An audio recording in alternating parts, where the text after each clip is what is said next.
آج کی اس تقریب کا سرنامہ ہے، اور میلاد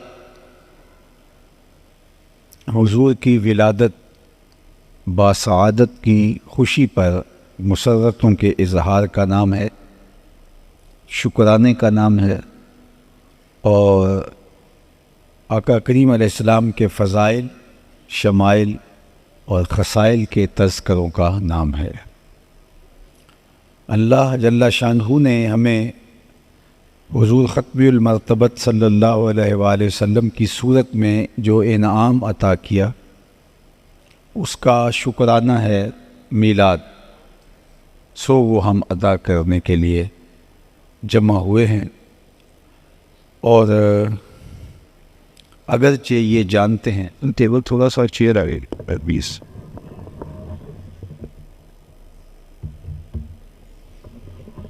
ٹھیک جی، ٹھیک ہو گئے۔ اگرچہ ہم جانتے ہیں کہ حضور کے میلاد کا، حضور کی ولادت کا، حضور کی صورت میں انعام خداوندی کا شکریہ حقیقت میں ادا نہیں ہو سکتا۔ میں اپنے احباب سے یہ کہا کرتا ہوں کہ ہمارے بدن پہ اتنے بال نہیں ہیں جتنے رسول اللہ کے احسانات ہیں۔ ہمارا بال بال قرض رسالت میں جکڑا ہوا ہے۔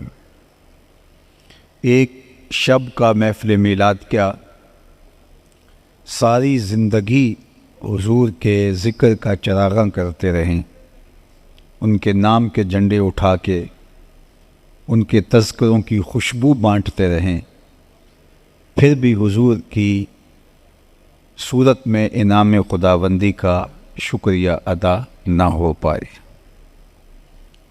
خدا شناسی تو بڑی دور کی بات ہے، ہم خود شناس بھی نہیں تھے،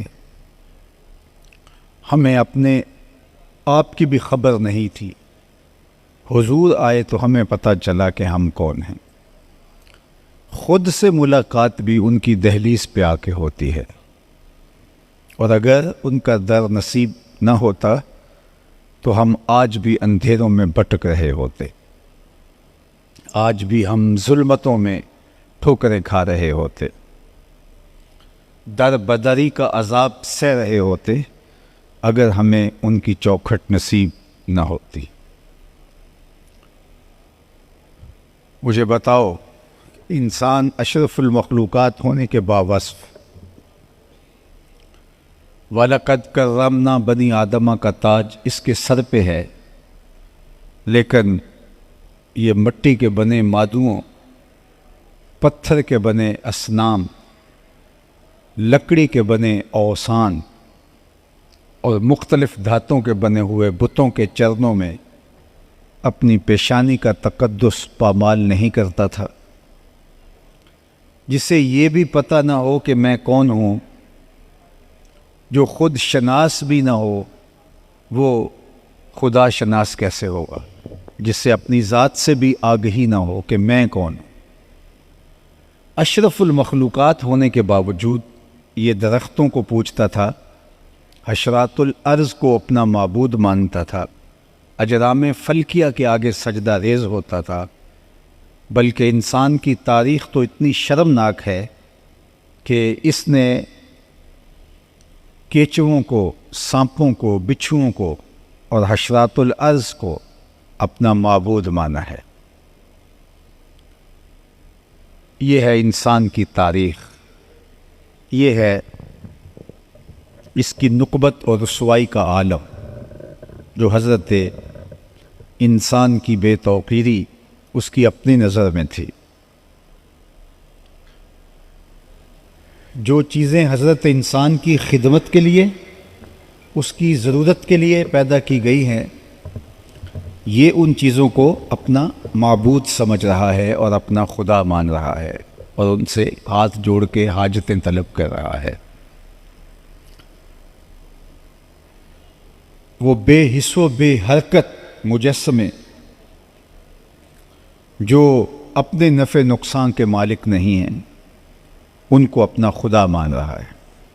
یہ ہے انسان کی گراوٹ، یہ ہے اس کی ذلت، یہ ہے اس کی زبوں حالی، یہ ہے اس کی پستی، یہ ہے اس کی خود ناشناسی، اور یہ ہے اس کی رسوائی کا عالم۔ یہ تو حضور علیہ السلام نے آ کر کے بتایا کہ یہ تیرے معبود نہیں ہیں، تیری چوکھٹ کے فقیر ہیں۔ هو الذی خلق لکم ما فی الارض جمیعا، زمین میں جو کچھ پیدا کیا گیا وہ حضرت انسان کے لیے پیدا کیا گیا۔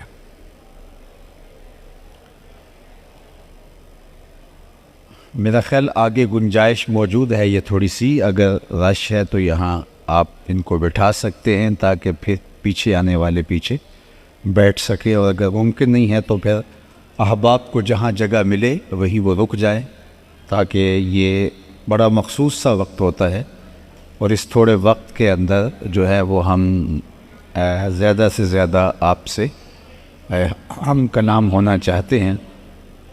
تو اگر انتظامی امور اور بیٹھنے اٹھنے کے چکر میں یہ وقت گزر گیا تو یہ قیمتی وقت دوبارہ ہاتھ میں نہیں آئے گا۔ 2-1 منٹ کے اندر جو بھی منتظمین فیصلہ کرتے ہیں تو یہ آگے جو جگہ ہے، پیچھے جگہ ہوگی تو لوگ آ کے ترتیب سے بیٹھتے جائیں گے، اور آگے جگہ ہوگی تو لوگ پیچھے سے پھر آگے آنے کی کوشش میں لگے رہیں گے۔ تو تھوڑا 2-1 منٹ میں اس کو فیصلہ کر کے اس کو طے کر رہی ہے۔ جہاں جگہ مل رہی ہے وہاں بیٹھ جائیے گا، اور باہر بھی انتظام ہے، اور جو لوگ آئیں گے وہ باہر بھی بیٹھتے چلے جائیں گے۔ جتنی اندر گنجائش ہے اس گنجائش کو اندر پر کر لیا جائے گا، اور اس کے بعد باہر جتنی گنجائش ہے وہاں لوگ بیٹھیں گے۔ اللہ آپ کو اس کا بہتر صلہ اور جزا عطا کرے۔ آپ اپنی ساری توجہات میری جانب مبذول کر دیں، جہاں جن لوگوں نے بیٹھنا تھا وہ بیٹھ گئے۔ اب اس چیز کا بہت زیادہ خیال اور دھیان رکھیے گا، منتظمین بھی بیٹھ جائیں، اور اگر کسی کو کہیں بٹھانا ہو تو خاموشی کے ساتھ، تاکہ جو ہے وہ گفتگو کا تسلسل جو ہے وہ خراب نہ ہونے پائے۔ چونکہ میں نے دیکھا ہے کہ کچھ خطیب ایسے ہوتے ہیں کہ وہ شور و غل میں بھی اپنی گفتگو کے تسلسل کو جاری رکھ لیتے ہیں، اور یہ بڑی ہمت ہوتی ہے، میں سمجھتا ہوں۔ لیکن میرا مزاج تھوڑا سا ہٹ کے ہے، وہ جو اقبال نے کہا تھا کہ نظارے کے لیے جنبش مژگاں بھی بار ہے، نرگس کی آنکھ سے تجھے دیکھا کرے کوئی۔ اقبال کہتے ہیں کبھی آنکھوں کا جھپکنا بھی طبیعتوں پہ بوجھ بن جاتا ہے۔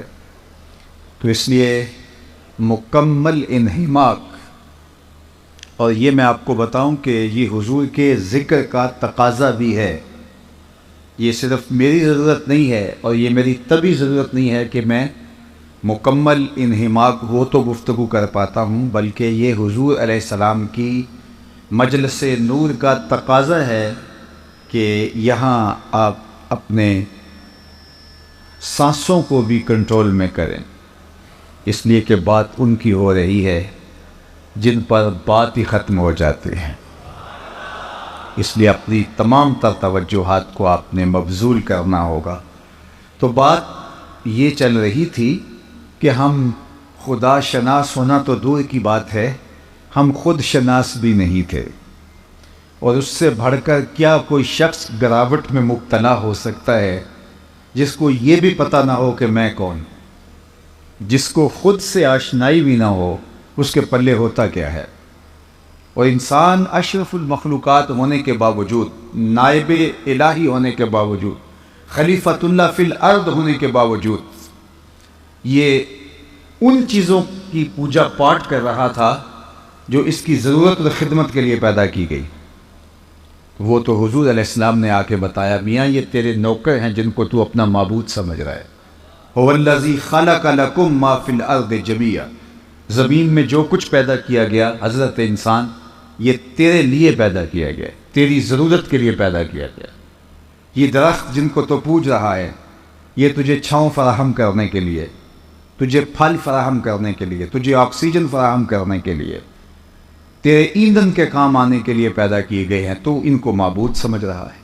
یہ جانور تیری سواری کے لیے، بار برداری کے لیے، تیری غذائی ضرورتوں کی تکمیل کے لیے پیدا کیے گئے ہیں، اور تو ان کو اپنا معبود سمجھ رہا ہے۔ یہ اجرام فلکیہ، چاند سورج ستارے تیری راہوں میں روشنی اجالنے کے لیے، تیرے ذوق نظارہ کی تسکین کے لیے پیدا کیے گئے، اور تو ان کو اپنا معبود سمجھ رہا ہے۔ نہیں تو دیکھ، تو چاند کو اپنا معبود سمجھتا ہے نا، یہ دیکھ انگلی اٹھتی ہے اور وہ ٹکڑے ہو کے قدموں میں آتا ہے۔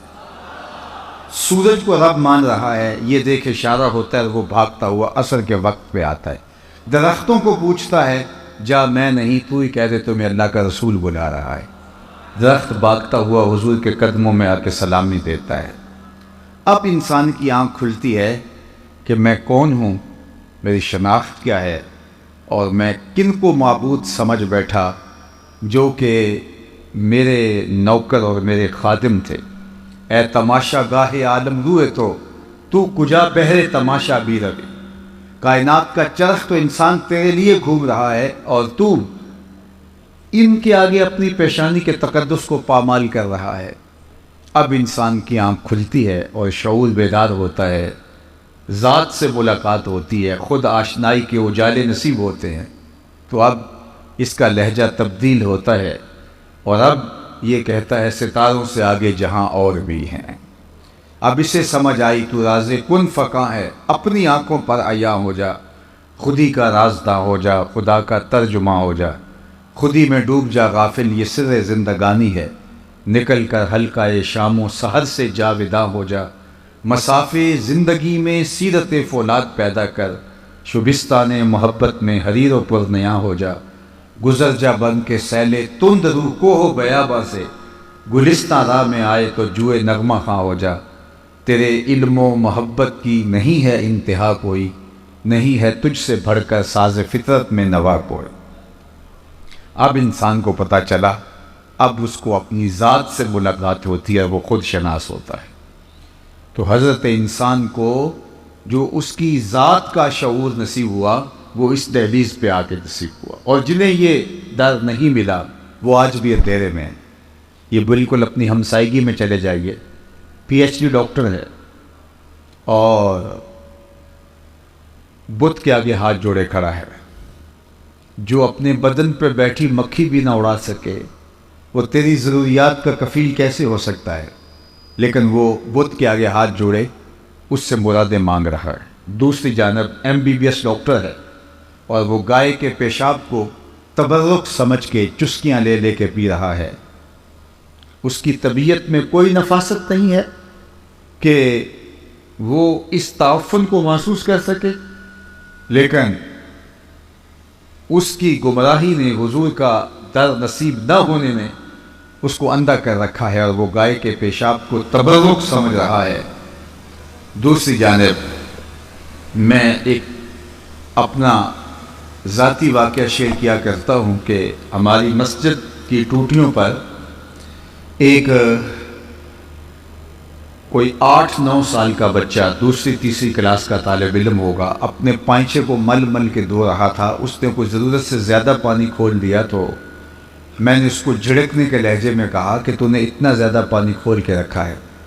تو وہ لجاجت بھرے لہجے میں مجھے کہتا ہے کہ جناب میں اسکول جا رہا تھا تو کسی جانور کے پیشاب کے چھینٹے میرے پائنچے پہ گر گئے، تو میں ان کو دھو رہا، تو میں سوچ میں ڈوب گیا کہ اس ڈاکٹر کو تو پتہ نہیں چلا جس نے MBBS کیا ہے، اور وہ گائے کے پیشاب کو تبرک سمجھ رہا ہے، اور یہ 8-7 سال کا بچہ، تیسری چوتھی کلاس کا طالب علم، یہ اپنے پائنچے کے اوپر پڑے ہوئے پیشاب کے چھینٹے بھی گوارا نہیں کرتا۔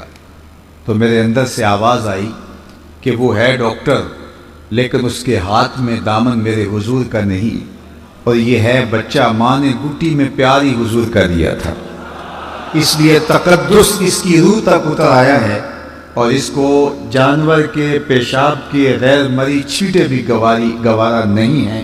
یہ ہے تقدس جو حضور کے نام سے جڑا ہوا ہے اور اس کی روح تک اتر آیا ہے۔ تو زندگی کا جتنا بھی نور ہے، زندگی کا جتنا بھی تقدس ہے، وہ ملتا ہے حضور کی چوکھٹ سے، اور اگر کسی کو یہ چوکھٹ نہیں ملی تو وہ آج بھی ظلمت میں ہے، وہ آج بھی اندھیرے میں ہے۔ تو پھر ہمارا رواں شکریہ ادا کرے گا، ہماری خرد سلامیاں پیش کرے گی، ہمارا شعور وجد میں آ جائے گا اور اس پیارے نبی کی مدح کرنے لگ جائے گا، اور اس کیفیت کو محفل میلاد کہا جاتا ہے۔ اس کیفیت کو محبت کہ میں نے حضور کو دیکھا ہے۔ استاد ابراہیم ذوق نے اپنے شاگردوں سے کہا تھا، یہ آواز ٹھیک ہے، اس کو آگے پیچھے نہ کرنا، اپنے شاگردوں سے کہا تھا، آنے والی صدیاں تم پہ ناز کریں گی اے لوگو، تم نے ذوق کو دیکھا، تم نے ذوق سے باتیں کی ہیں۔ کہا زمانہ تم پہ فخر کرے گا کہ تم نے استاد ابراہیم ذوق کو دیکھا ہے۔ اقبال ایک موقع پہ کہتے ہیں کہ نسیم تشنا ہی نہیں اقبال کچھ اس پہ نازاں، فخر ہم کو بھی ہے شاگردی داغ سخنداں کا۔ تو کوئی کسی کو دیکھ چکا ہو تو وہ اس پہ ناز کرتا ہے کہ میں نے فلاں کو دیکھا ہے، میں نے فلاں کو دیکھا ہے۔ تو مجھے یہ بتائیے، آپ کے شہر کے لوگ اس بات پہ ناز کرتے ہیں کہ ہم نے محدث اعظم پاکستان کی زیارت کی ہے، جنہوں نے دیکھا ہے وہ بجا طور پہ ناز کرنے کا حق رکھتے ہیں۔ تو جنہوں نے ایک عاشق رسول کو دیکھا تو ان کی آنکھیں اس بات پہ اپنے لیے اعزاز اور فخر کا تقاضا کریں اور کہیں کہ ہمیں یہ ناز ہے کہ ہم نے حضور کے اس عاشق صادق کو دیکھا ہے۔ تو جس نے کسی شخص کو دیکھا ہو وہ ناز کرے، اور جس کی آنکھوں نے جمال محمد مصطفیٰ کو دیکھا ہو تو وہ اپنے مقدر پہ کتنا ناز کرے گا۔ تو حضرت ابو طفیل صحابی ہے، اور اس وقت دنیا سے صحابی ایک ایک کر کے رخصت ہو چکے، اور یہ آخری صحابی ہیں روئے زمین پہ۔ تو حج کے موسم میں حاجیوں کے پاس آ کے کہتے ہیں اونچے ٹیلے پہ کھڑے ہو کے، لوگوں صرف میں رہ گیا ہوں جس نے حضور کو دیکھا ہے، اور کوئی پوچھنا ہے تو پوچھ لو، پھر تمہیں کوئی صحابی نہیں ملے گا۔ تو لوگوں کا ہجوم ان کے گرد جمع ہو گیا۔ جنہیں حج کرنے کی سعادت نصیب ہوئی ہے وہ جانتے ہیں کہ حج ایک سالانہ عبادت ہے جو سال میں ایک بار ہی ہوتی ہے۔ تو حج عمومی طور پہ زندگی میں لوگ ایک بار ہی کرتے ہیں، اللہ کچھ خوش نصیب لوگوں کو بار بار بھی یہ سعادت عطا کرتا ہے۔ تو حج کے موقع پہ ہم نے دیکھا ہے کہ کوئی عالمانہ وضاقطع کا شخص مل جائے تو لوگ اس کو حج کے مسائل پوچھتے دکھائی دیتے، چونکہ اکثر لوگ پہلی بار گئے ہوتے۔ لیکن اگر کوئی ہر سال بھی جاتا ہو تو جس طرح عید کے موقع پہ عید کا طریقہ بتانا ہی پڑتا ہے، تو حج کا طریقہ بھی ہر بار تازہ کرنا ہی پڑتا ہے۔ تو حج کے موقع پہ کوئی شخص مل جائے تو لوگ اس کو گھیر دیتے ہیں اور حج کے مسائل پوچھتے۔ اب ایک صحابی مل گیا ہے تو لوگوں نے حج کے مسائل پوچھے ہوں گے کہ تم نے حضور کو دیکھا ہے، حضور کو حج کرتے دیکھا، کیا طریقہ تھا وقوف مزدلفہ کا، وقوف عرفات کا طریقہ کیا تھا، حضور نے رمی جمار کیسے فرمائی ہے، قربانیاں کیسے کی ہیں، طواف زیارہ کیسے کیا ہے، رکن یمانی پر حضور رکے ہیں نہیں رکے ہیں، حجر اسود کے بوسے کس طرح حضور نے لیے ہیں، مطاف میں حضور کا انداز طواف کیا تھا، اللہ کے محبوب علیہ الصلوۃ والسلام کے خطبے کے مندرجات کیا تھے جو مقام عرفات میں حضور نے دیا۔ صحابہ نے ایک ایک چیز پوچھی ہوگی، لیکن اس کا جواب نفی میں ہے، کسی نے بھی حج کے بارے میں کوئی مسئلہ نہیں پوچھا۔ جب حضرت ابو طفیل نے کہا نا لوگوں اس وقت روئے زمین پہ میرے علاوہ کوئی نہیں جس نے حضور کو دیکھا ہو، تو لوگ ہجوم کر کے ان کے گرد جمع ہو گئے اور کہا یار بیٹھ جائے بیٹا، بیٹھ جائے، آپ ڈسٹرب نہ کریں، جو جس حالت میں اس کو رہنے تھے، چونکہ وقت بہت قیمتی ہے، بڑی تیزی کے ساتھ وقت بھاگ رہا ہے، ایک ایک لمحے کی قدر کرنی ہے اور ہم نے آگے بڑھنا ہے اور مختصر اپنی بات کو آگے لے کر کے جانا ہے۔ تو حضرت ابو طفیل رضی اللہ تعالی عنہ سے کہا، کسی نے یہ مسئلہ نہیں پوچھا کہ حضور نے حج کیا کیسے کیا اور تاریخ کیا ہے، تاریخ کے ورق اٹھائیے، لوگ ان کے گرد دیوانہ وار جمع ہو گئے جس طرح پروانہ چراغ کے گرد جمع ہوتا ہے۔ تو کہا کہ صف لنا رسول اللہ صلی اللہ علیہ وآلہ وسلم، آپ نے حضور کو دیکھا ہے تو ہمیں بتائیے حضور کی زلفیں کیسی تھی، حضور کا چہرہ کیسا تھا، حضور کی مبارک آنکھیں کیسی تھی، ہمیں حضور کا حلیہ بیان کیجیے۔ تو حضرت ابو طفیل نے 3 لفظوں میں حضور کا حلیہ بیان کیا، اور وہ 3 لفظ آپ یاد بھی کر سکتے، اور یہ میرا محبوب موضوع ہے حسن محمد کا قصیدہ پڑھنا صلی اللہ علیہ وآلہ وسلم، یہ میری عزتوں کا ظرف ہے، اور یہ میرا مرغوب اور میرا محبوب موضوع ہے، اور یہ امت کی ضرورت ہے۔ اقبال نے کہا تھا کہ اے تہی از ذوق و شوق و سوز و درد، تو نشناسی کہ عہد ما با ما چے کر، عہد ما ماراز ما بیگانہ کر، از جمال مصطفیٰ بیگانہ کر۔ اقبال نے کہا تھا اے ذوق، شوق اور کیفیت و درد کی دولت سے عاری شخص، تو نہیں جانتا کہ تیرے ساتھ ہوا کیا۔ اس زمانے نے تیرے ساتھ کیا اور تجھے کہیں کا نہ چھوڑا، تیرے ساتھ زیادتی کیا ہوئی۔ تو پھر آگے چل کے کہا کہ عہد ما ماراز ما بیگانہ کر، ہمارے عہد نے ہمیں ہم سے ہی بیگانہ کر دیا۔ کیوں؟ از جمال مصطفیٰ بیگانہ کر، ہمیں حضور کے جمال سے بیگانہ کر دیا۔ جب امت حضور کے جمال سے دور ہوتی ہے تو پھر وہ امت اپنا سب کچھ کھو دیتی ہے۔ یہ جو حضور کی ذات کو وجہ نزا بنایا گیا اور ایسے موضوعات چھیڑے گئے، تو اس سے امت کی حضور کے ساتھ عقیدت کو کمزور کرنا مقصود تھا، اور امت الجھ کے رہ گئی۔ اور وہ ذات جو شعور، فہم، ادراک کی حدود سے ورا ہے، لوگ مسجدوں میں ترازو لے کے بیٹھ گئے، اس ذات کو تولنے لگے۔ تو پھر بچا کیا؟ جو محبت جس سے کرنی تھی، جس کے حسن کے قصیدے پڑھنے تھے، اس کو جب تولنے ناپنے بیٹھ جائیں گے تو پھر باقی کیا بچتا ہے؟ تو میں کہا کرتا ہوں ڈٹھے ورق قرآن دے پھول سارے، تیری شان جیا نہیں کوئی اور ڈٹھا، تیری شان دا کرے مقابلہ جڑا، انہوں عاشقاں اصلی چور ڈٹھا۔ کوئی نور آکھے کوئی بشر آکھے، پیندہ رات دینی ایہو شور ڈٹھا، اللہ والیاں گل مکا دیتی تسا ہور ڈٹھا سا ہور ڈٹھا۔ تم نے حلیمہ کی بکریوں کے پیچھے پیچھے دیکھا ہے، سجدہ پر جبریل کے آگے آگے نہیں دیکھا۔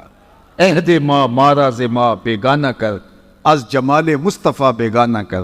اقبال نے کہا کہ ہمارے ساتھ جو زیادتی ہوئی وہ یہ ہوئی کہ ہمارے عہد نے ہمیں ہم سے ہی دور کر دیا۔ وہ کس طرح؟ کہ ہمیں حضور کے جمال سے، حضور علیہ الصلوۃ والسلام کے حسن سے دور کر دیا۔ جب ہم حسن محمد صلی اللہ علیہ وسلم سے دور ہو گئے تو ہمارے ہاتھ سے دین سرک گیا، رسمیں رہ گئیں، لیکن دین حقیقت، اور حقیقت دین کی، وہ ہم سے روٹ گئے۔ تو اس لیے آئیے ہم اس قصیدے کو چھیڑتے ہیں۔ تو حضرت ابو طفیل رضی اللہ تعالیٰ عنہ نے 3 لفظوں میں حضور علیہ السلام کا حلیہ بیان کیا۔ وہ 3 لفظ آپ یاد کر سکتے ہیں۔ میں نے کتب میں پڑھا ہے کہ جو شخص یہ چاہے کہ لوگ اس سے محبت کریں تو وہ حضور کے حسن کا قصیدہ پڑھے، لوگ اس کو ٹوٹ کے چاہیں گے، وہ محبوب خلائق ہو جائے گا، اللہ کی مخلوق اس کو محبت کرنے لگ جائے گی۔ اب طویل قصیدہ حضور کے حسن کا جو اصحاب نے کہا، ام معبد نے کہا، سیدنا علی المرتضیٰ نے کہا، اور حضرت ام سلمہ نے کہا، برا بن عازب نے کہا، اور باقی لوگوں نے کہا، وہ تو ہم یاد نہیں کر پائیں گے، لیکن یہ 3 لفظ ہم میں سے ہر کوئی یاد کر سکتا ہے اگر وہ عزم مصمم کر لے کہ میں نے ان کو یاد کرنا ہے۔ عربی متن کے ساتھ یاد ہو سکتا ہے۔ تو حضرت ابو طفیل کو صحابہ نے، تابعین نے کہا کہ اچھا آپ نے حضور علیہ السلام کو دیکھا ہے؟ تو انہوں نے کہا جی، میں تو آنکھیں حضور کی دیدار سے، میری آنکھیں جو ہے وہ حضور کے دیدار کا شربت پیتی رہی ہیں، میں تو جی بھر کے دیکھا ہے۔ تو انہوں نے کہا صف لنا رسول اللہ، پھر ہمیں حضور کا حلیہ بیان کیجیے۔ تو حضرت ابو طفیل نے 3 لفظوں میں حضور کا حلیہ بیان کیا، سنیے۔ کان رسول اللہ صلی اللہ علیہ وآلہ وسلم ابیض ملیحا مقصدا، 3 لفظوں میں حضور کا حلیہ بیان کیا۔ سب سے پہلا، کان رسول اللہ صلی اللہ علیہ وآلہ وسلم ابیض، حضور چٹے رنگ کے تھے۔ پہلے حضور کی رنگت بیان کی، ابیض سفید رنگ کے، بالکل چونے کی طرح حضور کا رنگ سفید نہیں تھا، بلکہ اس میں سرخی کی آمیزش تھی۔ مزید تفصیلات میں اگر جائیں تو بالکل سفید رنگ اس طرح کا نہیں تھا، بلکہ اس میں آمیزش تھی سرخی کی، جس سے جو ہے وہ حسن نمایاں ہوتا ہے، اور یہ اللہ نے اپنے محبوب علیہ السلام کو شان عطا کی۔ اور آپ اگر میری گفتگو کو غور سے سن رہے ہیں اور آخری شخص تک میری بات پہنچ رہی ہے، تو میں آپ کو بتاؤں کہ دادا جو پوتے کا عرفی نام رکھ لیتا ہے اور لاڈ سے اس نام سے پکارتا ہے، عمومی طور پہ دادے کی جان ہوتی ہے پوتے میں، تو وہ اس کا کوئی عرفی نام رکھتا ہے لاڈ سے، پیار سے، نک نیم جسے کہتے ہیں، اور اس سے وہ پکار کر کے خوش ہوتا ہے۔ حضور علیہ السلام کے دادا حضرت عبد المطلب نے حضور کا ایک عرفی نام رکھا ہوا تھا، اور آپ اگر پوچھیں وہ کیا تھا تو وہ ابیت تھا۔ جب وہ لاڈ سے پکارتے کہتے یا ابیدو، اے گورے رنگ والے، اور خاندان میں حضور کا نام بطور ابیت چلتا تھا۔ حضور کے چچا جناب ابو طالب نے جو حضور کا قصیدہ پڑھا ہے تو اس میں بھی انہوں نے یہی کہا، ابید یستسقی الغمام بوجہہ سمال الیتامى عصمۃ للارامل، یہ میرے گوری رنگت والا بھتیجا جس کے چہرے کو دیکھ کے بادل امٹ کے آ جائے۔ اللہ اکبر، یتیموں کا سہارا ہے اور بیواؤں کا آسرا ہے۔ سمال الیتامى عصمۃ للارامل، تو ابیت سب سے پہلے حضور علیہ السلام کے رنگ کا ذکر کیا۔ سارے نقوش اچھے ہوں، قد قامت بہت اچھی ہو، اعضاء متناسب ہوں، لیکن رنگ کالا ہو تو حسن نمایاں نہیں ہو پاتا۔ تو سب سے پہلے انہوں نے حضور کے رنگ کو بیان کیا، کان رسول اللہ صلی اللہ علیہ وآلہ وسلم ابیت۔ دوسری بات، ملیحن، حضور کا حسن نمکین تھا۔ ایک ہوتا ہے میٹھا حسن، دیکھو تو تڑپ جاؤ، اور ایک ہوتا ہے ملی حسن، نمکین حسن، دیکھو تو دیکھتے رہ جاؤ۔ خود فرمایا انا املہ و اخی یوسف اصبح، میں نمکین حسن کا مالک ہوں اور میرا بھائی یوسف میٹھا حسن رکھتا تھا۔ حضرت یوسف علیہ السلام کا حسن میٹھا تھا اور حضور کا حسن ملی تھا، نمکین تھا۔ نمکین حسن کے اندر کشش زیادہ ہوتی ہے، ملی کی کشش سبھی سے زیادہ ہوتی ہے۔ اب یہ طے ہے تو حضرت یوسف علیہ السلام کے چہرے سے نقاب ہٹتا تو لوگ تاب نہ لاتے اور ہوش سلامت نہ رہتے، زنان مصر نے انگلیاں تک کاٹ ڈالیں۔ تو یہاں ایسا کوئی واقعہ پیش نہیں آیا۔ تو یہ بات شاہ عبد الرحیم محدث دہلوی کے جو ہے، شاہ عبد الرحیم محدث دہلوی جو شاہ ولی اللہ محدث دہلوی کے والد ہیں، انہوں نے خواب میں حضور سے مل کر کے یہ سوال عرض کیا۔ اور یہ بات ذہن میں رکھیے کہ جس نے خواب میں حضور کو دیکھا اس نے میرے حضور کو ہی دیکھا۔ فرمایا جس نے مجھے خواب میں دیکھا اس نے مجھے ہی دیکھا۔ شیطان خواب کے اندر آ کر کے بھی میری مثل ہونے کا دعویٰ نہیں کر سکتا۔ جس نے مجھے دیکھا اس نے مجھے ہی دیکھا۔ اب شاہ عبد الرحیم محدث دہلوی جو والد ہیں شاہ ولی اللہ محدث دہلوی کے، یہ کہتے ہیں میں نے خواب میں حضور کی زیارت کی اور میں نے حضور سے کچھ سوال کیے، حضور نے ان کے جوابات ارشاد کیے۔ آپ کی مارکیٹ سے کتاب دستیاب ہے، در ثمین فی مبشرات النبی الامین، یہ شاہ ولی اللہ کی ہے محدث دہلوی علیہ رحمۃ۔ اور شاہ ولی اللہ وہ ہیں جن کو تمام مکاتیب فکر کے لوگ اہل تشریح کے علاوہ اپنا امام اور مقتدیٰ مانتے، یہ غیر متنازع شخصیت ہے بر صغیر پاک و ہند کی۔ انہوں نے در ثمین کے اندر یہ واقعہ لکھا جو میں آپ کے سامنے عرض کرنے جا رہا ہوں۔ وہ کہتے ہیں کہ میرے والد شاہ عبد الرحیم نے خواب میں حضور کی زیارت کی اور زیارت کرتے ہوئے حضور سے سوال کیا کہ حضور آپ کا فرمان ہے انا املہ و اخی یوسف اصبح، میں نمکین حسن کا مالک ہوں، میرے بھائی یوسف کا حسن میٹھا تھا، اور وہاں زنان مصر کی انگلیاں کٹ گئی اور یہاں کوئی ایسا واقعہ پیش نہیں آیا، تو اس کی کیا وجہ ہے؟ تو حضور نے جو جواب دیا وہ سنیے۔ آقا نے جو جواب دیا خواب میں، وہ در ثمین فی مبشرات النبی الامین میں حضرت شاہ ولی اللہ نے لکھا۔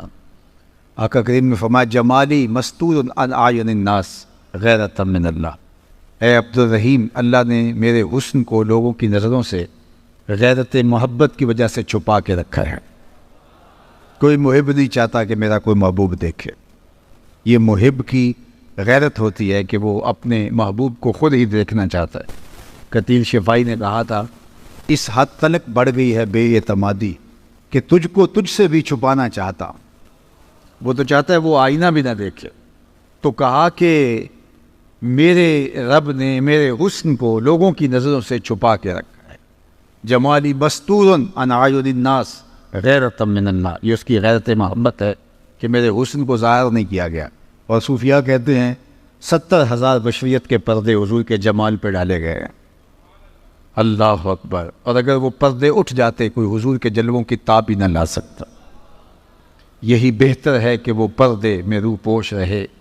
وہ اگر پردہ اٹھا دے تو کسے ہوش رہے, کون تاب لا سکے. اور مولانا حسن رضا نے کہا علیہ رحمہ نے, وہ اگر جلوہ کریں کون تماشائی ہو, وہ اگر جلوہ کریں کون تماشائی ہو. اگر وہ رخ سے نقاب ہٹا دے اور حقیقت محمدیہ کھل جائے تو کون ہے کہ جو ان جلووں کی تاب لا سکے. تو جناب یوسف علیہ السلام کا ماجرا کہ ان کا حسن بے نقاب تھا اور حضور کا حسن 70,000 بشریت کے پردوں میں ملفوف تھا. وہاں زنان مصر کی انگلیاں کٹ گئیں تو وہ حسن بے نقاب تھا, اور یہ حسن ملی اس سے کہیں بڑھ کے تھا, لیکن 70,000 پردوں میں ملفوف رہا اور کسی کی تاب نہیں تھی کہ جو ہے وہ دیکھ لیتا اگر وہ حسن بے نقاب ہوتا. لیکن اس کے باوجود بھی حضرت حسان بن ثابت رضی اللہ تعالیٰ عنہ فرماتے ہیں کہ میں ان چند لوگوں میں سے ہوں جو حضور کا حلیہ بیان کرتے ہیں.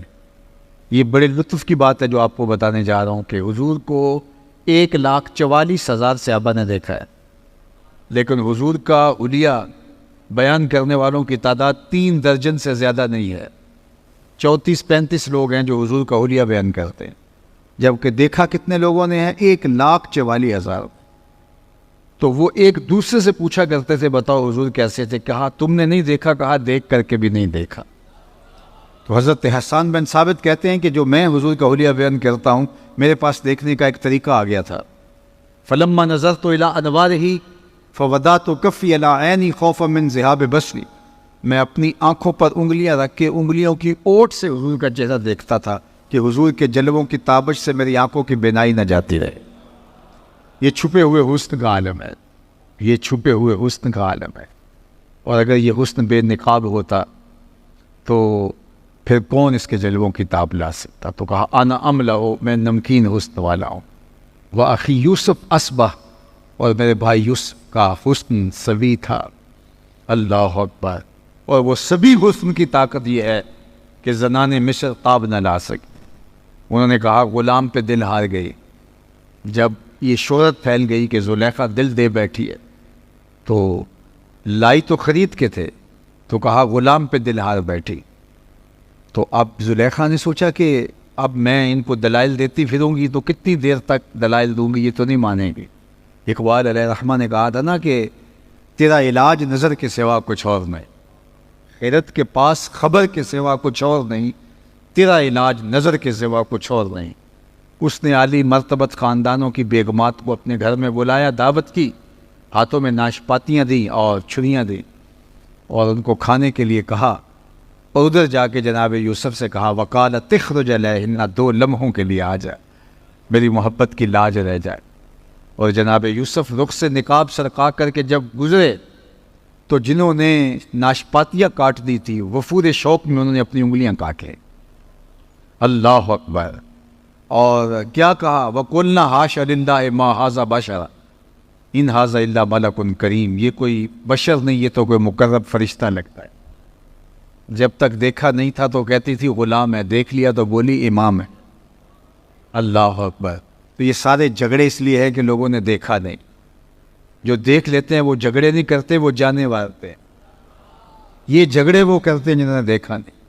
پیر وارث شاہ نے کیا خوب کہا تھا, جنہ ویکھیا نہیں ہو کرن گلنا, جنہ ویکھیا نہیں ہو کرن گلنا, جنہ ویکھیا ہو تے بول دے نہیں, جڑے محرم راز حقیقت دے اور راز حقیقت کھول دے نہیں. اس لیے یہ جھگڑے ہیں اس لیے کہ لوگوں نے میرے حضور کو دیکھا نہیں. جنہوں نے دیکھ لیا انہوں نے جانے وار دی. اللہ اکبر. تو کہا کان رسول اللہ صلی اللہ علیہ وآلہ وسلم ابید ملیحن, ان کا حسن ملی تھا. حضرت ابو ہریرہ بولتے کل قمر لیلۃ البدر لم ارا قبلہ ولا بعدہ مثلہ. کیا پوچھتے ہو, 14ویں رات کے چمکتے ہوئے چاند کی طرح حضور کا چہرہ تھا. اور پھر بولے نہیں نہیں نہیں, یہ تو تمہیں بیان کرنے کے لیے بتایا ہے, حضور جیسا نہ پہلے دیکھا نہ کبھی بعد میں دیکھا. اور حضرت حسان بن ثابت کہتے ہیں کہ دیکھتے کیسے، کسی ماں نے جنم دیا ہوتا تو دیکھتے، خدا نے وہ سچا ہی پن چھڑیا جہدے وچ محمد نو ٹالیا سی، حسینہ جمیلہ دا منہ موڑ دیتا، محمد بنا کے قلم توڑ دیتا، ایسا پیکر تراشا کہ دنیا دیکھتے ہی رہ گئی۔ اللہ اکبر، ایسا نورانی پیکر تراشا، ایسا ہنسی پیکر تراشا کہ زمانے نے جو ایسا نہ پہلے دیکھا نہ بعد میں دیکھا۔ اللہ اکبر، لکھاں آئے لوگ زمانے تے، محبوب خدا جا کوئی نہیں، لکھاں سونے بن بن بیندے نے، او دی خاک پا جا کوئی نہیں۔ اللہ نے جو جمال دیا، جو خوبصورتی دی، جو حسن دیا، جو چہرے کے اوپر چمک دھمک عطا کی، اللہ اکبر، وہ حضور کی شان تھی۔ حضرت ام المومنین سیدہ عائشہ رضی اللہ تعالیٰ عنہ چرخہ کاٹ رہی تھی، اور حضور اپنے گھر کا کام کاج خود اپنے ہاتھوں سے کر لیتے تھے۔ تو حضور کسی کام میں لگے تھے کہ حضور کی مبارک پیشانی پر پسینے کے قطرے نمودار ہوئے، اور جب حضور کے رخ نور پر پسینے کے قطرے نمودار ہوئے تو یہ چرخہ کاٹتے کاٹتے رک گئی۔ تو جب آواز ختم ہوئی، یہ ایسی کھوئی نہ حضور کے چہرہ نور پر دیکھتے دیکھتے کہ یہ چرخہ بھول گیا۔ تو حضور علیہ السلام اپنے دھیان میں کام کر رہے تھے، تو جب دیکھا چرخے کی آواز بند ہو گئی تو حضور نے دیکھا تو عائشہ رک کے ٹک ٹکی باندھ کے حضور کے چہرے کو دیکھ رہی ہے۔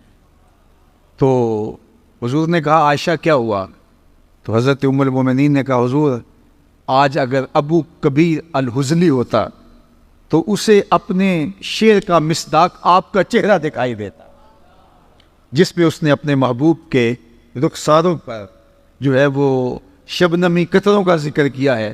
تو یہ حضور علیہ السلام کی مبارک پیشانی اور حضور علیہ السلام کا رخ نور، بلکہ حضور بھی جانتے تھے کہ عائشہ حسن شناس ہے، اور آقا کریم علیہ السلام سے جس طرح ام المومنین پیار کرتی تھی، تو ایک دن حضور نے بھی کالے رنگ کی چادر کی بکل کی اور حضور تشریف لائے، اور ام المومنین موجود تھی۔ تو حضور نے کہا کیفا ترینی یا عائشہ، عائشہ بتاؤ آج کیسا لگ رہا ہوں، آج حسن خود ناز میں آ گیا ہے۔ اللہ اکبر، کیفا ترینی یا عائشہ، عائشہ کیسا لگ رہا ہوں؟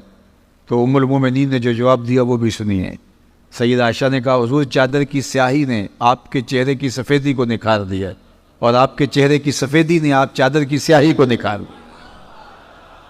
وہ حسن تھا حضور کا، کل قمر لیلۃ البدر لم ارا قبلہ ولا بعدہ مثلہ۔ کہا کیا پوچھتے ہو، 14ویں رات کے چمکتے ہوئے چاند کی طرف میرے حضور تھے۔ اور حضرت حسان بن ثابت کہتے ہیں نہیں تم نے کیا دیکھا کہ خدا نے تو اس جیسی شکل ہی کسی کی نہیں بنائی۔ اللہ اکبر، وہ ایسا نور برستا تھا چہرے سے، ایسے انوار پھوٹتے تھے۔ اذا ضحک یتلالأ فی الجدر، جب حضور مسکراتے تھے تو حضور کے چہرے سے نکلنے والی شعاؤں سے اطراف کی دیواریں چمکنے لگتی۔ حضرت انس بن مالک رضی اللہ تعالیٰ عنہ فرماتے ہیں کہ میں 7 یا 8 سال کی عمر کا تھا جب حضور مکے سے ہجرت فرما کے مدینہ تشریف لائے، اور جب حضور کا وصال ہوا تو اس وقت میری عمر 17 یا 18 سال تھی۔ تو کہتے ہیں کہ جب حضور تشریف لائے مدینہ المنورہ میں تو میں 7 اور 8 سال کا تھا، اور لوگ حضور کو دیکھنے کے لیے گئے تو میں بھی گیا۔ تو حضرت انس بن کعب کہتے ہیں میں نے اس دن سے روشن دن زندگی میں کبھی نہیں دیکھا، اور دوسری بات کہتے ہیں کہ حضور کے مبارک چہرے سے جو نور نکلتا تھا مدینے کی کچی دیواروں پر اس کی روشنی پڑتی تھی۔ اللہ اکبر۔ ابن ماجہ کے شارح نے لکھا کہ ایک تو ہوتا ہے نا کہ ویسے ہی مانوی روشنی کی بات کریے، جناب آپ آ گئے تو محفل میں نور آ گیا، اس سے تر و تازگی اور روشنی مراد ہوتی ہے، تر و تازگی مراد ہوتی ہے، فرحت و روحانیت مراد ہوتی ہے۔ لیکن ابن ماجہ کے شارح لکھتے ہیں کہ ایسا نہیں تھا کہ حضور کے آنے سے ایک رونق آ گئی اور اس کو انہوں نے نور کہا نہیں، لوگوں نے واقعی اپنی آنکھوں کے ساتھ مدینے کی دیواروں پر حضور کے چہرے سے نکل کر عکس پڑھتے ہوئے دیکھا تھا، اور حضور کے چہرے سے پڑھنے والے عکس سے مدینے کی کچی دیواریں بھی روشنیاں بانٹ رہی تھیں۔ یہ حضور کے چہرے کے اجالے تھے، یہ حضور علیہ السلام چہرے کا نور تھا۔ ایک صحابی تھے قتادہ بن ملحان رضی اللہ تعالیٰ عنہ، ایک دن گزرے تو حضور علیہ السلام کو ان کو پیار آ گیا، تو آقا کریم نے اپنے دونوں ہاتھ اور ہتھیلیاں قتادہ بن ملحان کے چہرے پہ پھیر دی، اور ان کا چہرہ روشن ہو گیا۔ اب سنیے، ایک صحابی ہیں، وہ فرماتے ہیں کہ میں قتادہ بن ملحان کو ملنے گیا، حضور کے وصال کے بعد کی کہانی ہے، اور وہ بہت بیمار بھی تھے اور بوڑھے بھی تھے۔ کہتے ہیں میں ان کو ملنے گیا تو وہ چارپائی پہ بیٹھے ہوئے تھے اور میں ان کی پائنتی کی جانب بیٹھ گیا، اور میرا رخ ان کے چہرے کی طرف تھا اور ان کا رخ جو ہے وہ میری طرف تھا۔ تو ان کے گھر سے کوئی فرد گزرا تو ظاہر ہے کہ میری تو پشت تھی ادھر، میں تو قتادہ بن ملحان کے چہرے کی طرف دیکھ رہا تھا، اور گزرنے والا میری پشت سے ان کے گھر کا کوئی شخص گزرا تو حضرت قتادہ بن ملحان کا چہرہ حضور کے ہاتھوں کے لگنے سے اتنا روشن ہو گیا تھا، وہ فرماتے ہیں فَأَبْصَرْتُهُ فِي وَجْهِ قتادہ، میں نے اس گزرنے والے کے عکس کو حضرت قتادہ کے چہرے میں دیکھا۔ اللہ اکبر! جن کے ہاتھوں کے لمس سے چہرے آئینے کی طرح روشن ہو جائیں، ان کے اپنا چہرہ نور کی صورت اور عالم کیا ہوگا۔ اسی لیے تو ام المومنین سیدہ عائشہ رضی اللہ تعالیٰ عنہا فرماتی ہیں کہ میں گھر میں کوئی چیز سی رہی تھی کہ میرے ہاتھوں سے سوئی گر گئی، اور حضور کا گھر ہے اور دیے میں جلانے کے لیے تیل بھی نہیں، مالک کونین ہیں، گو پاس کچھ رکھتے نہیں، دو جہاں کی نعمتیں ہیں ان کے خالی ہاتھ میں۔ تو کہا حضور کے گھر میں دیے میں جلانے کے لیے تیل بھی نہیں، اور میں پریشان تھی کہ اب یہ گمی ہوئی سوئی کیسے ملے گی، اتنے میں حضور تشریف لے آئے۔ تو آپ سنیے ام المومنین کیا کہہ رہی، فَتُبُيِّنَتِ الْعِبْرَةُ بِشُعَاعِ نُورِ وَجْهِهِ، کہتی ہے جو ہی حضور تشریف لائے، حضور کے چہرے سے اتنی روشنیاں نکلی، اتنے اجالے پھوٹے کہ میں نے گمی ہوئی سوئی کو تلاش کر دیا۔ یہ چمک اور دھمک تھی اس چہرے کی کہ وہ چہرہ نور بانٹتا تھا، وہ چہرہ اجالے بانٹتا تھا۔ کل قمر لیلۃ البدر لم ارى قبلہ ولا بعدہ مثلہ، اللہ اکبر! کہا میں نے ان جیسا نہیں دیکھا، نہ کبھی پہلے دیکھا نہ بعد میں دیکھا۔ مکھ چند بدر شاہ شانی ہیں، متھے چمک دی لاٹ نورانی ہیں، کالی زلف تے اکھ مستانی ہیں، مخمور رکھی ہیں مد بھریاں۔ اور میرے امام نے کہا کہ بلبل نے گل ان کو کہا، کمری نے سروے جاں فضا۔ بلبل کی ان منتہائے پرواز تو یہی ہے کہ وہ کسی کو پھول کہہ دے، پھول سے آگے بلبل سوچ بھی نہیں سکتی، لیکن اس نے بھی پھول کہہ دیا۔ ذرا شعر کا حسن دیکھیے، بلبل نے گل ان کو کہا، کمری نے سروے جاں فضا، حیرت نے جھنجھلا کر کہا یہ بھی نہیں وہ بھی نہیں، خورشید تھا کس زور پر، کیا بھڑ کے چمکا تھا قمر، بے پردہ جب وہ رخ ہوا یہ بھی نہیں وہ بھی نہیں۔ وہ جمال، وہ حسن، وہ خوبصورتی اللہ نے اپنے محبوب کے چہرہ انور کو عطا کی۔ تو فرمایا ملیحن، اور تیسری چیز فرمائی مقصدہ، حضور متوازن تھے، اور یہ بہت کمال حضور کے حسن کا ایک نمایاں پہلو ہے۔ چیزوں کا توازن حسن ہوتا ہے۔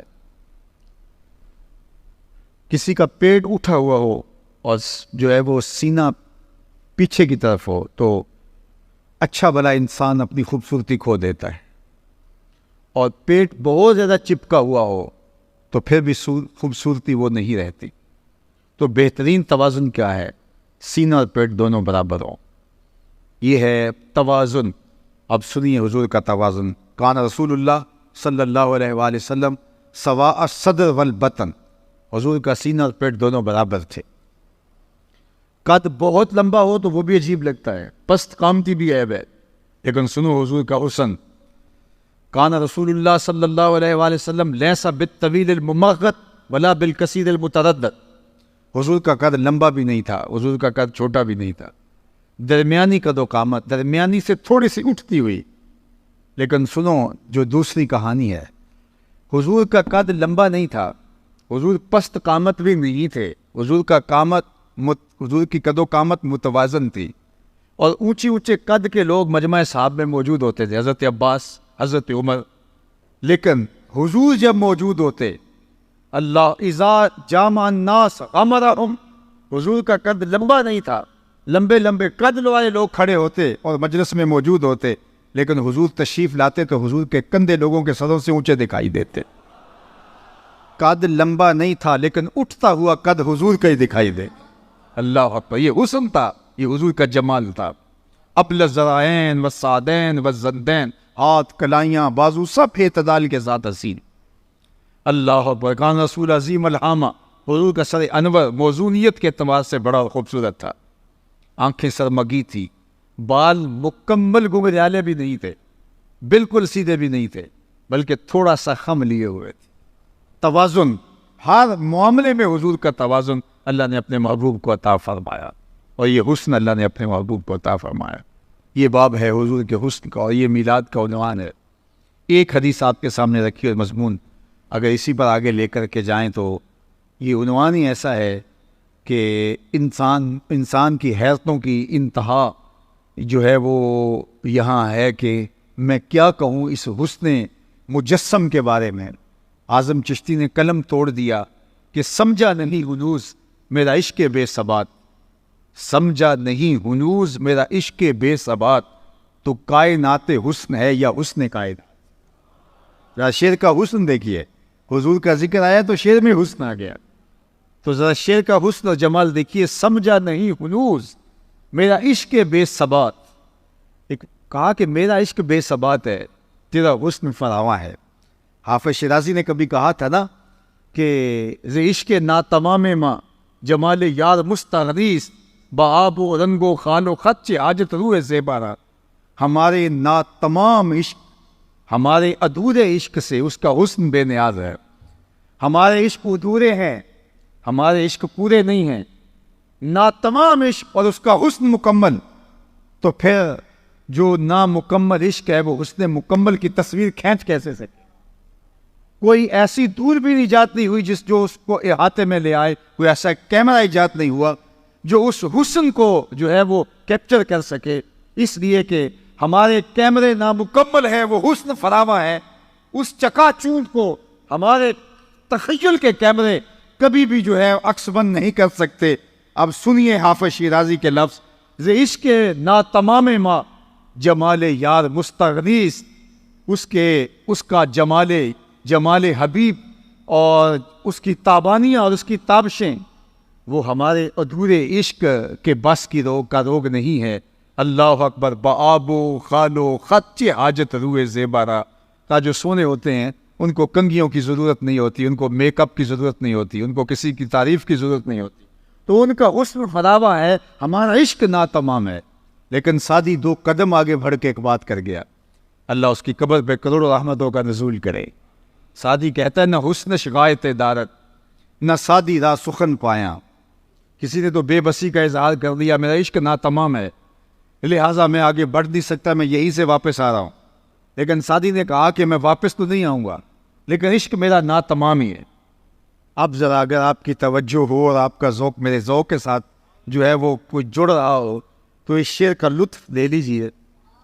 وہ کہتے ہیں، نہ حسن شغایت دارت، نہ سادی را سخن پایا، نہ حسن شغایت دارت، نہ سادی را سخن پایا، بمیرت تشنا مستسقی و دریا ہم چنا باقی۔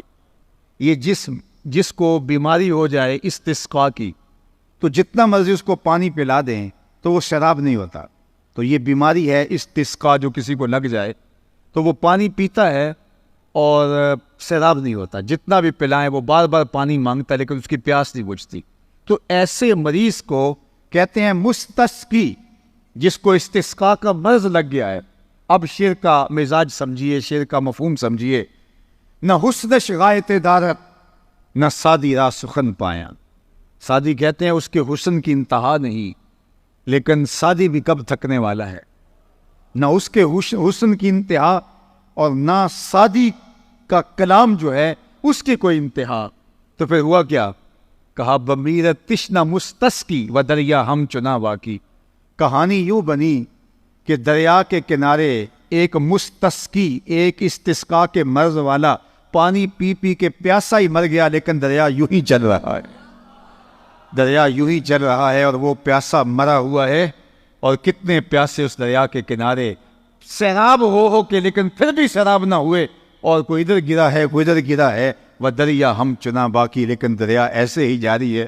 اس لیے ہم تو آگے بڑھ نہیں سکتے۔ اور یہاں غالب نے قلم توڑتے ہوئے کہا، غالب ثنائے خواجہ بیزداں گزاشت فیم، کہاں ذات پاک مرتبہ دان محمد است۔ غالب جب ہمارے بس کا روگ نہیں ہے تو ہم کیوں بات کریں، وہ جانے اور اس کا کام جانے۔ لا یمکن الثناء کما کان حقہ، بعد از خدا بزرگ توئی قصہ مختصر اسی کی ضروری نالے ساڈا کی بیان ہے او دیاں تے خوبیاں دا نات خاں قرآن ہے صورتاں سپارے رنگ نبی دے جمال دا لب کے لے آواں کتوں سونا تیرے جو مرضی کرتے پھر بے بسی کا اظہار ہے نہ حسن شغایت دارت نہ سادی را سخن پایا بمیرت تسنا مستسقی و دریا ہم چنا باقی اس لیے ہم یہاں بے بس ہیں. اب یہ عنوان کہ ان کے حسن فراواں کی کشش اور چمک آج بھی زمانہ اس سے روشنی اور آج بھی اجالا اور نور لے رہا ہے. کائنات کے اندر یہ جتنے بھی اجالے آج بھی موجود ہیں یہ حسن محمد کی زکوٰۃ ہے, یہ ان کے حسن کی خیرات ہے, اور وہ حسن آج بھی بڑھ رہا ہے اور اس کے فیض و برکات آج بھی جو ہے وہ عالم کو نصیب ہو رہے ہیں. دوسری بات حضور کے خصائل, یہ عنوان ہے. اب وقت کی دامت میں اتنی گنجائش دی کہ میں عنوان کا مضمون چڑھوں, لیکن 5 جملے سن لیجئے تشریح کے بغیر جو حضور کی سیرت کا سرنامہ ہے, اور یہ بخاری شریف اور باقی کتب تواریخ اور سیر کے اندر موجود ہے. لیکن اس کی روایت کس نے کی ہے, یہ کس کے کلمے ہیں؟ یہ سیدہ حضرت خدیجۃ الکبریٰ رضی اللہ تعالی عنہا کی رائے ہے حضور علیہ السلام کے بارے میں. یہ ہے حضور کی سیرت کا آئینہ. حضور کی سیرت کا ایک آپ شمع دیکھنا چاہیں, حضور کی سیرت کا ایک عنوان دیکھنا چاہیں تو صرف یہ 5-6 عنوان دیکھ لیجئے.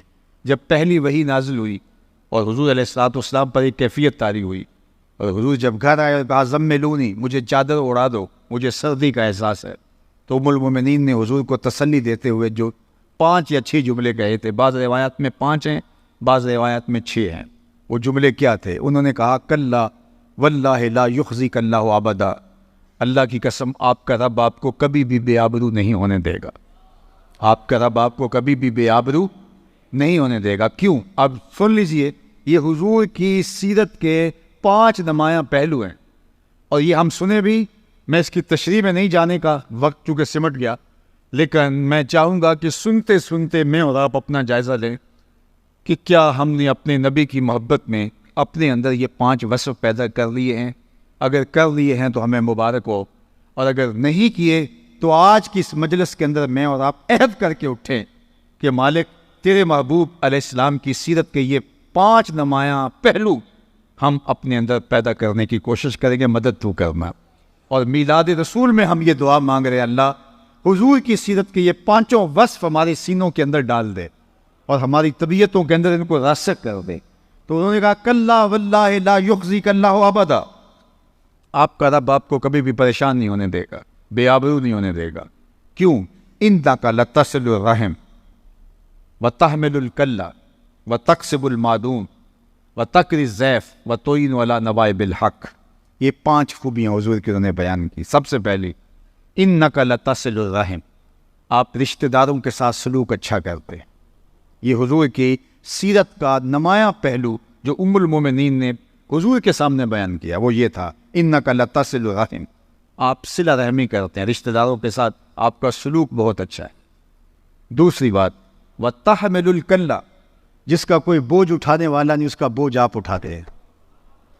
تیسری بات وتکسب المعدوم, جس کا کوئی کمائی کرنے والا نہیں ہے اس کی ضرورت کو آپ پورا کرتے ہیں. وتقری الضیف, اور آپ مہمان نواز ہیں. اور 5ویں چیز وتعین علی نوائب الحق, اللہ کے راستے میں کوئی مشکل میں پھنس جائے تو آپ اس کے ساتھ کھڑے ہوتے دکھائی دیں.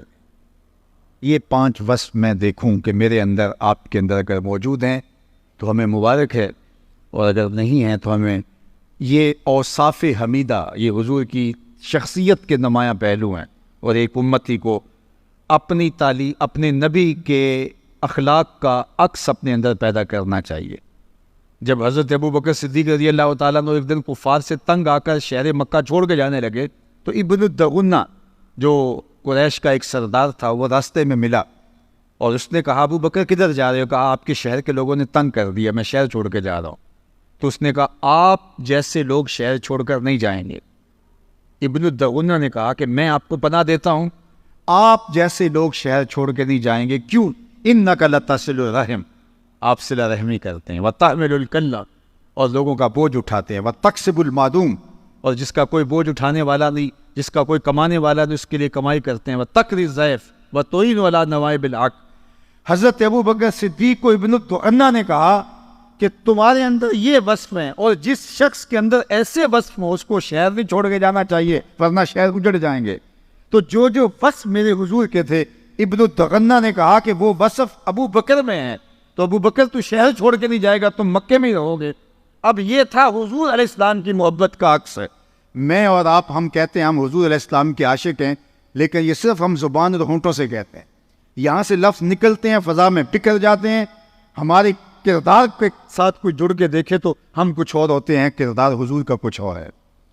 تو اگر ہم واقعی عاشق رسول ہیں تو یہ 5 وصف ہمارے اندر ہوں، اور باقی بھی اوصاف جو حضور کے ہیں ان کا عکس ہمارے اندر پایا جائے، کم از کم یہ وصف تو ہماری زندگی کا لازمہ ہے، ایک عاشق رسول کا نصاب ہے۔